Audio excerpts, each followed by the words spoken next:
할렐루야. 정말 기후 위기가 심각해지고 있어요. 비가 내리면 그냥 단순히 비가 내리는 것으로 끝나는 게 아니라 국지성 폭우를 동반하고요.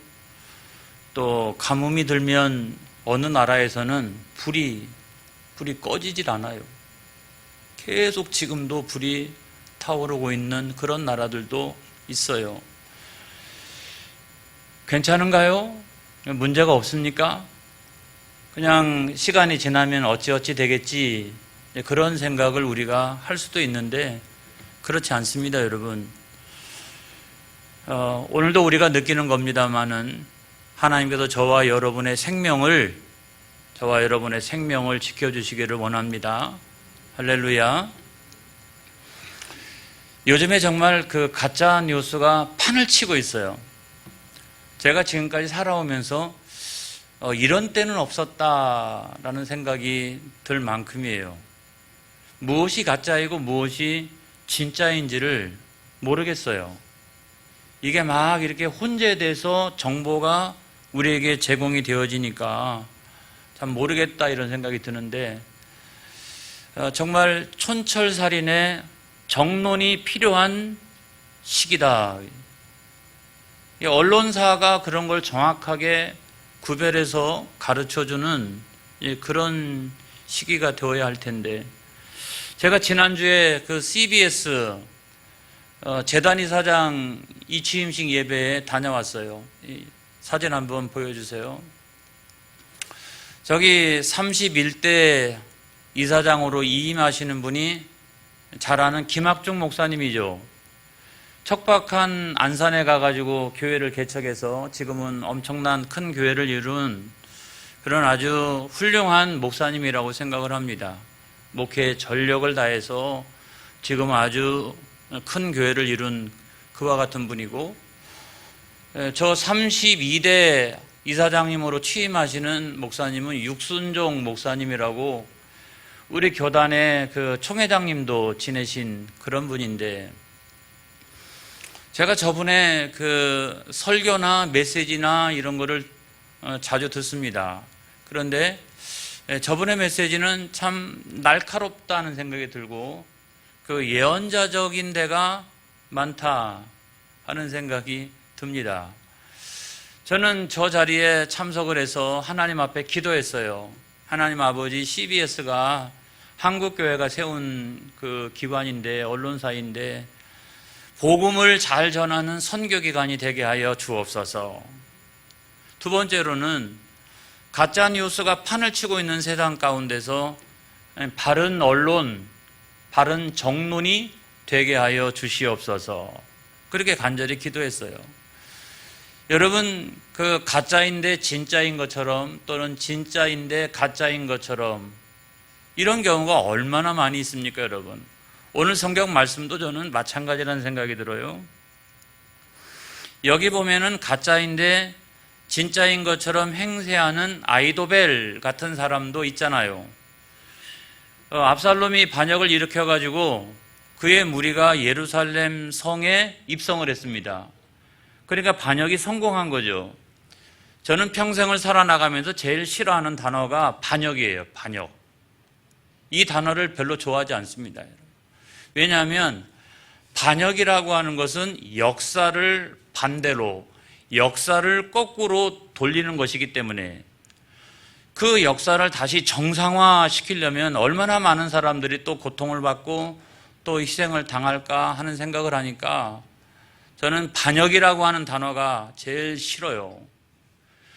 우리가 경험했던 일제시대가 그런 시대였고, 또 군부 독재의 시대가 바로 그와 같은 시대였습니다. 여러분, 우리가 대통령을 내 손으로 뽑은 적이 오래되지 않았어요, 여러분. 1987년 6.29 조치 6월 29일 이후에 우리가 비로소 오래간만에 대통령을 내 손으로 뽑는 그런 나라가 되었습니다. 압살롬의 반역도 마찬가지라고 생각합니다. 자기 욕심대로 자기 아버지를 쫓아내고서 자기가 왕이 됐기 때문에 그건 하나님께도 원하시는 것도 아니었고요. 이게 어디에도 정통성이 없는 거죠. 그건 구테타였습니다. 그리고 그것은 찬탈이었어요. 찬탈이었어요. 그리고 예루살렘 성에 입성하고 난 다음에 그가 한 짓거리가 무엇입니까? 여러분 성경에 보면 사무엘하 16장 22절에 있는 말씀을 보겠어요. 다 같이 시작. 이에 사람들이 압살롬을 위하여 옥상에 장막을 치니 압살롬이 온 이스라엘 무리의 눈앞에서 그 아버지의 후궁들과 더불어 동침하니라 그랬어요. 쫓겨난 아버지의 후궁들을 데려다가 그 옥상에서 장막을 쳐놓고 수많은 사람들이 지켜보는 앞에서 후궁들을 차례로 범하기 시작을 했습니다. 왜 그랬을까요, 여러분? 왜 그랬을까요? 첫 번째는 자기 아버지를 모욕하기 위함이었죠. 그렇죠? 그게 얼마나 그 큰 모욕입니까?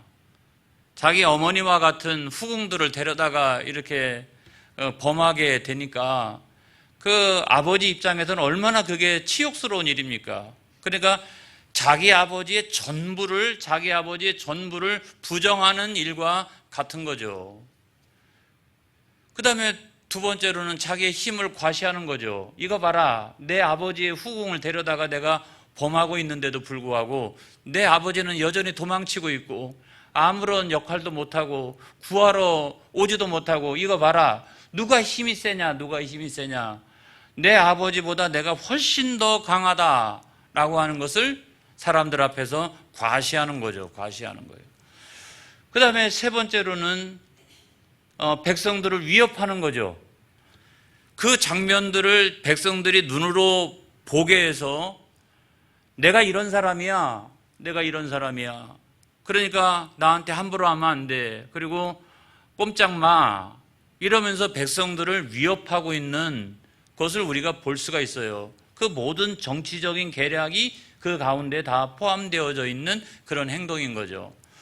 근데 여러분, 성경은 절대로 그렇게 말씀하고 있지 않다라고 하는 사실을 우리가 알아야 합니다, 여러분. 그것이 아무리 세상에서 좋은 계략이라 할지라도 성경은 가장 가증한 일이요, 반드시 죽여야 할 범죄다라고 성경은 말씀하고 있어요. 레위기 20장 11절에 있는 말씀입니다, 여러분. 시작. 누구든지 그의 아버지의 아내와 동침하는 자는 그의 아버지의 하체를 범하였은즉 둘 다 반드시 죽일지니 그들의 피가 자기들에게로 돌아가리라. 여러분, 사람들에게 있어서 좋은 계략이라 할지라도 그것이 하나님의 말씀이 아니면 아닌 거예요, 여러분. 아닌 거예요. 그건 가장 가증한 일이고 반드시 죽여야 할 그와 같은 범죄였다는 거예요. 근데 이 모든 계략들을 제안한 사람이 누구냐면 아히도벨이에요. 아히도벨. 이 사람 대단한 사람입니다, 여러분. 이 사람이 원래는 다윗의 친구였어요. 그리고 국가에서 여러 모사 가운데 최고의 모사가 아히도벨이었습니다. 이 사람의 계략을 따라갈 사람이 없을 정도였어요. 그런데 막상 압살롬이 반역을 일으키니까 저쪽이 이기겠다고 싶으니까 다윗의 진영에서 저쪽으로 투항을 해간 사람입니다. 다윗이 있었을 때도 다윗의 진영에서 국가의 제1모사라고 하면 오늘날로 치면은 뭐하고 비슷하려나? 오늘날로 치면 대통령실의 정책실장 정도 되는 거죠. 그렇죠? 모든 국가의 정책을 다 짜는 가장 고위직에 있는 그런 사람인데, 그런 사람이 다윗의 정책실장이었던 사람이 어느 날 반역을 일으킨 압살롬의 정책실장으로 가 있는 거예요. 그러니까 얼마나 정확하게 국가의 모든 상황이라든가 이런 것들을 잘 알고 있겠어요. 그러니까 지난 정권에도 정책실장, 이번 정권에도 정책실장, 다음 정권에 와서도 혹시, 여러분 우리나라에도 그런 사람이 있습니까, 없습니까? 그런 사람이 있어요. 그러니까 그게 가짜인 거죠. 철학이 없는 거죠. 그러니까 왕도 하나님의 뜻대로 선출된 왕이 아닌 가짜 왕이요. 그 다음에 거기 있는 모사도 역시 보면은 가짜란 말이죠. 그런데 여러분, 이와 같이 늘 언제나 이렇게 정책실장을 할 정도로 뛰어난 모사이니까 이 머리가 보통 좋은 게 아닌 거죠. 이 계략이 보통 뛰어난 게 아닌 거죠. 엄청나게 뛰어나요. 그래서 두 번째로 그 제안했던 계략이 있는데, 그 계략이 어떤 거냐면 이거예요. 사무엘하 17장 1절로부터 3절에 있는 말씀입니다, 여러분. 다 같이 시작. 아히도벨이 또 압살롬에게 이르되 이제 내가 사람 12,000명을 택하게 하소서. 오늘 밤에 내가 일어나서 다윗의 뒤를 추적하여 그가 고나고 힘이 빠졌을 때에 기습하여 그를 무섭게 하면 그와 함께 있는 모든 백성이 도망하리니 내가 다윗 왕만 쳐 죽이고 모든 백성이 당신께 돌아오게 하리니 모든 사람이 돌아오기는 왕이 찾는 이 사람에게 달렸습니다. 그리하면 모든 백성이 평안하리이다 하니 그랬어요. 여러분, 설명이 필요 없잖아요. 지금 다윗은 도망치고 있는 상황이잖아요.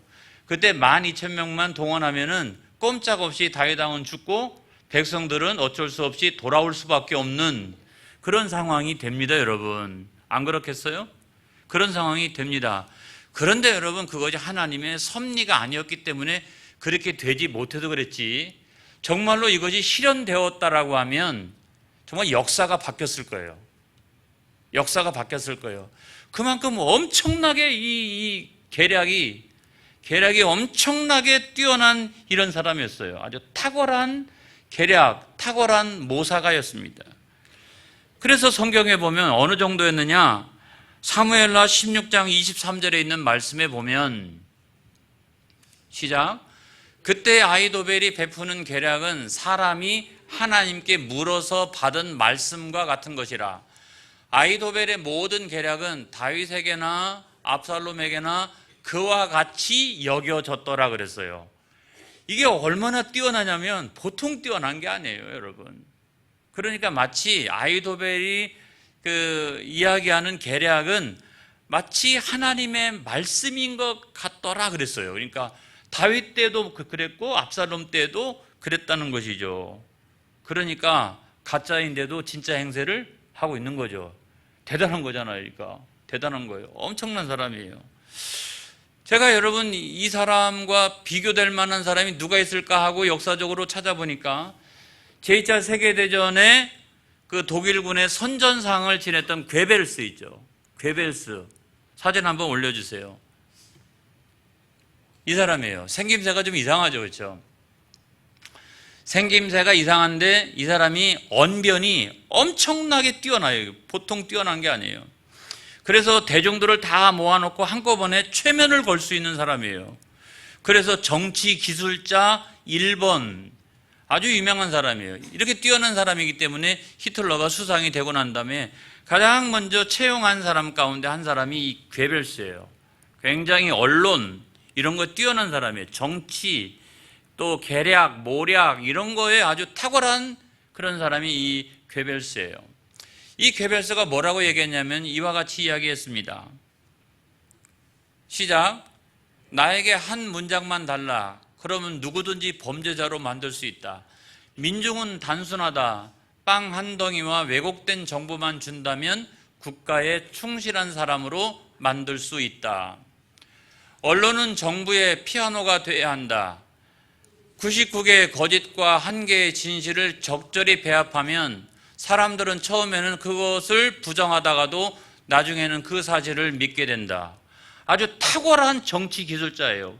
처음에는 그거 아닌데요.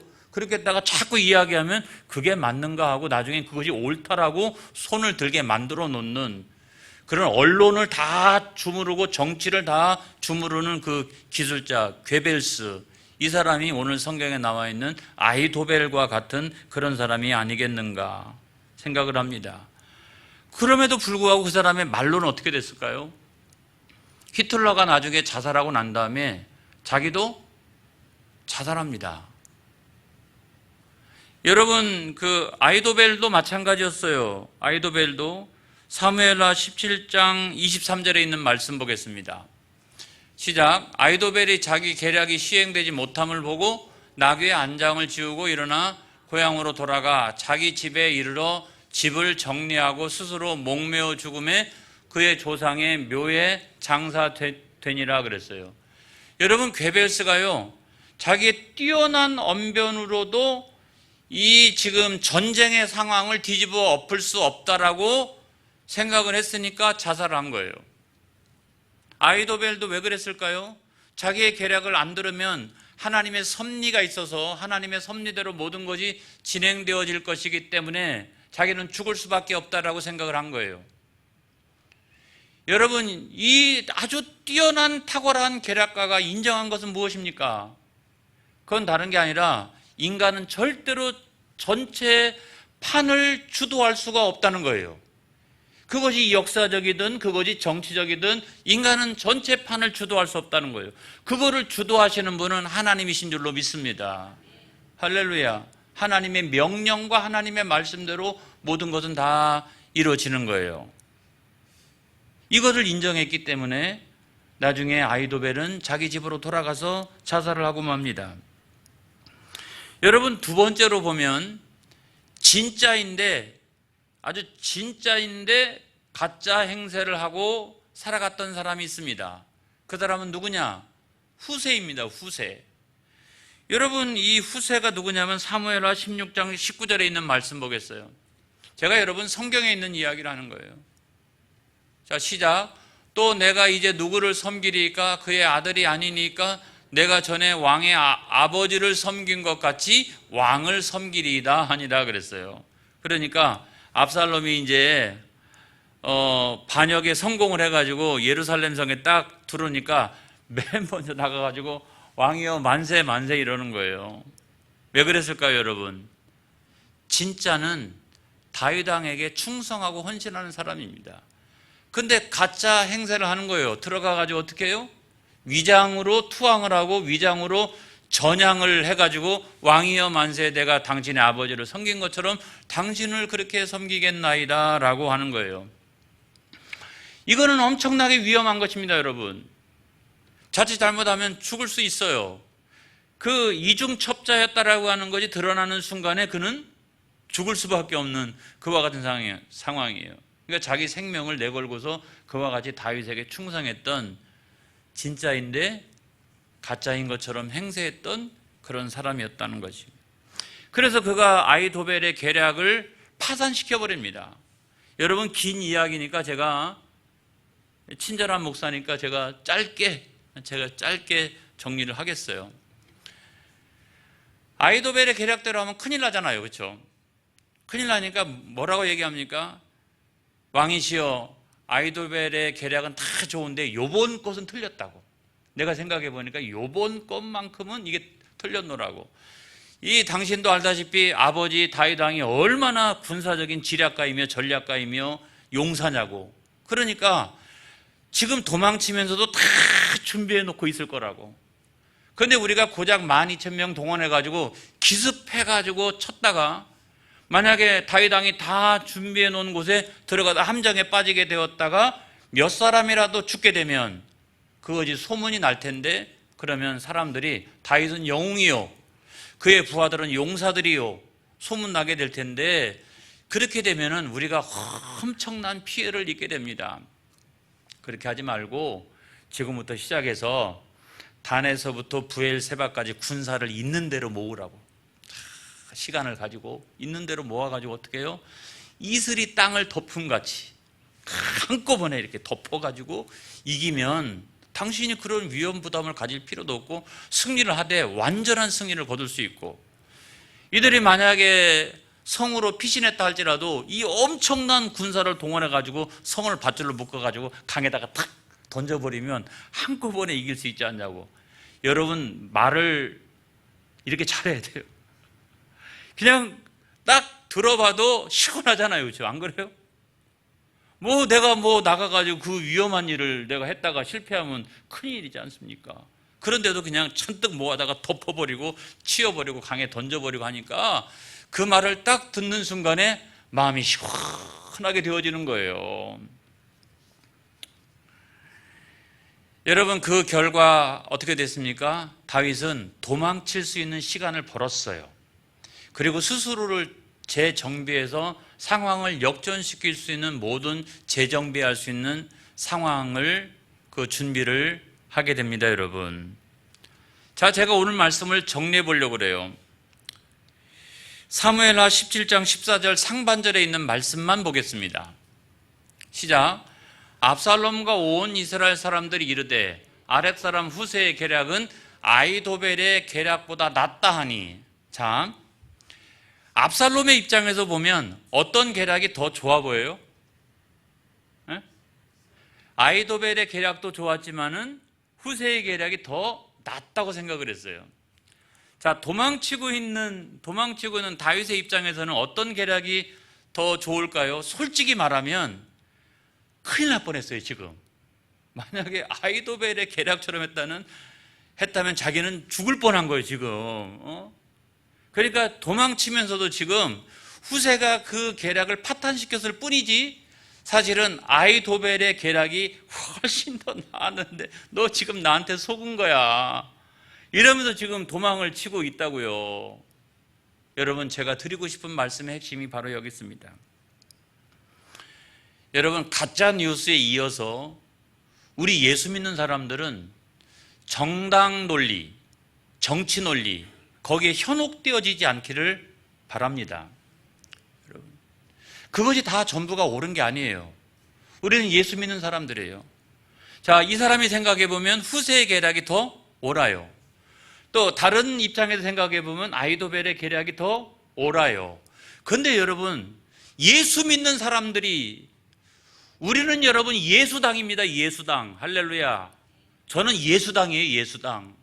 제가 정치적으로는 진보적이라 할지라도 저는 당은 예수당이에요.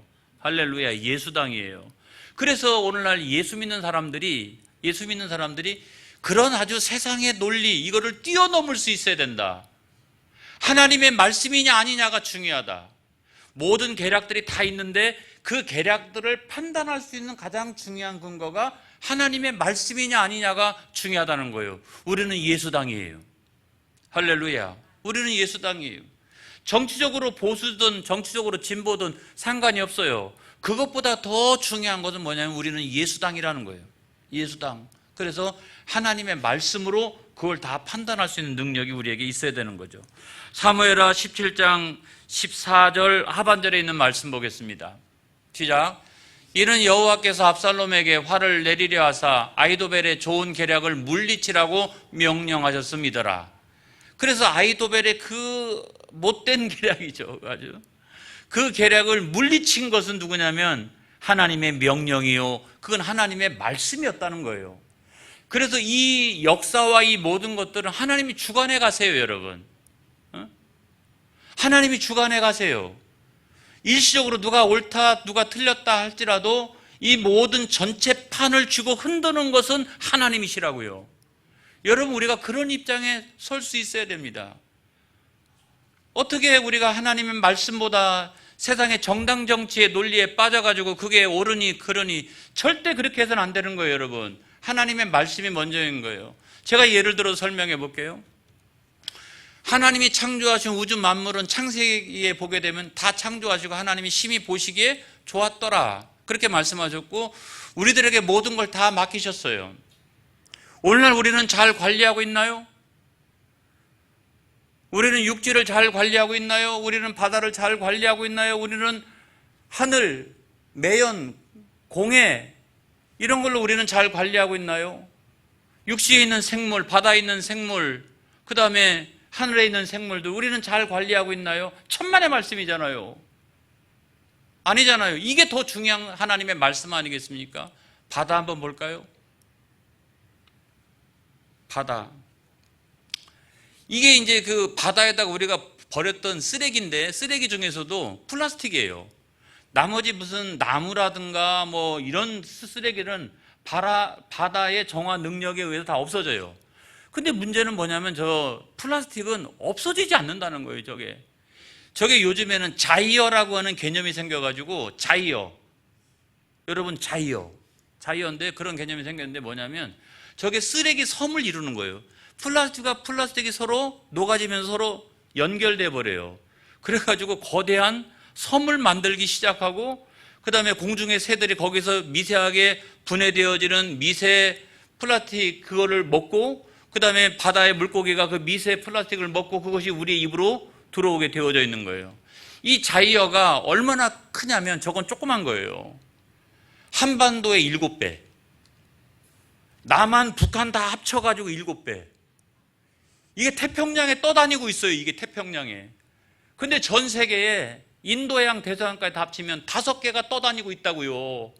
한반도만한 게, 이 한반도도요, 여행 한번 하려면 이게 시간 엄청 걸려요. 이거 엄청 큰 나라예요. 이거를 우리가 자이어라고 말합니다. 이 자이어가 전 세계 대양에 5개씩이나 떠다니고, 조그만 섬들은 수도 없이 많고요. 여러분, 이게 우리가 하나님 말씀대로 지금 육지나 바다나 이런 것들을 잘 관리하고 있나요? 괜찮습니까? 막 갖다가 버려도 괜찮은가요? 그렇지 않아요.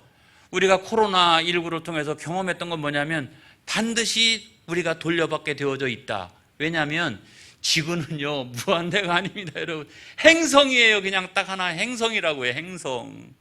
이게 자원이 무한대가 아닙니다. 여러분, 바다의 정화 능력이 무한대가 절대로 아닌 거예요. 정당 논리에 빠지지 않기를 바랍니다. 생명의 관점과 말씀의 관점에 서야 돼요. 이거 보호해야 돼요. 여러분, 보호해야 돼요.